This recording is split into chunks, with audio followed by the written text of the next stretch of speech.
Assalamualaikum warahmatullahi wabarakatuh. Nama saya Anggrini Pratiwi, NPM 170516018, akan menjelaskan tentang swab guna untuk melengkapi tugas kuliah manajemen keuangan internasional.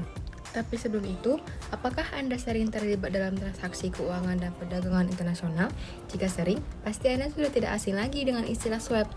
Swap adalah transaksi pertukaran dana atau bunga dari satu mata uang ke mata uang lainnya melalui pembelian tunai dengan penjualan kembali secara berjangka atau penjualan tunai dengan pembelian kembali secara berjangka.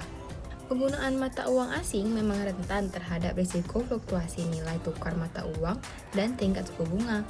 Untuk melindungi kas yang rentan terhadap perubahan nilai mata uang dan tingkat suku bunga tersebut, dapat menggunakan instrumen swap. Melalui swap, risiko kerugian akibat selisih mata uang dapat diperkecil, bahkan dapat menciptakan keuntungan jika menemukan rumusan yang tepat dalam melakukan transaksi pertukaran swap.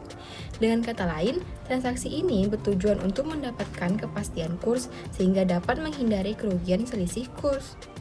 Nah, selanjutnya kita akan membahas jenis-jenis swap. Ada beberapa jenis swap yang secara umum biasa dilakukan oleh para pelaku di bidang perdagangan internasional. Yang pertama itu cross currency swap. Cross currency swap adalah salah satu jenis transaksi di mana pertukaran arus antara dua pihak terjadi secara periodik pada jangka waktu tertentu dalam dua mata uang berbeda yang melibatkan kas dan bunga. Kas yang ditukar dalam proses cross currency swap memiliki jumlah yang tetap. Cross currency swap juga biasa dikenal dengan swap valuta asing. Nah, yang kedua, interest rate swap.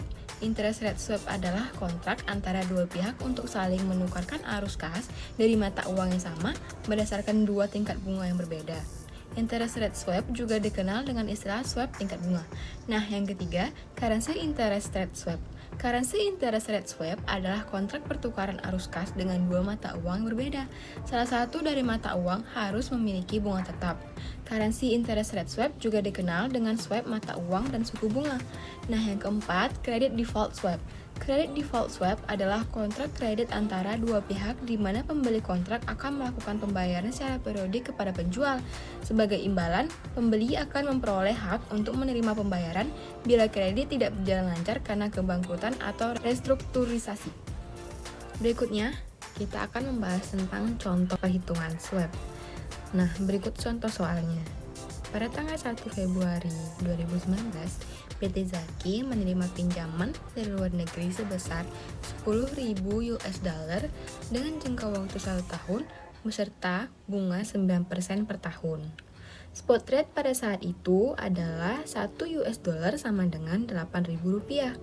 Selanjutnya, PT Zaki membuka kontrak swap dengan bank devisa jangka waktu 12 bulan dengan premi 10% atau sebesar Rp8 juta dikali 360 itu hari dikali 10 dibagi 360 kali 100 sama dengan Rp800.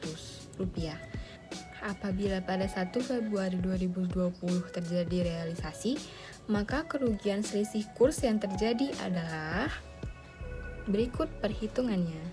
Dapat dihitung dengan cara penjualan devisa pada tanggal 1 Februari 2019 sama dengan 10.000 dikali dengan 8.000 sama dengan 80 juta. Sedangkan pembelian devisa pada tanggal 1 Februari 2020 sama dengan 10.000 dikali 8.800 sama dengan 88 juta.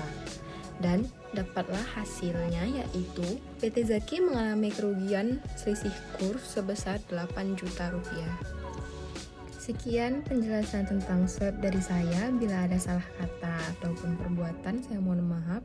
Wassalamualaikum warahmatullahi wabarakatuh.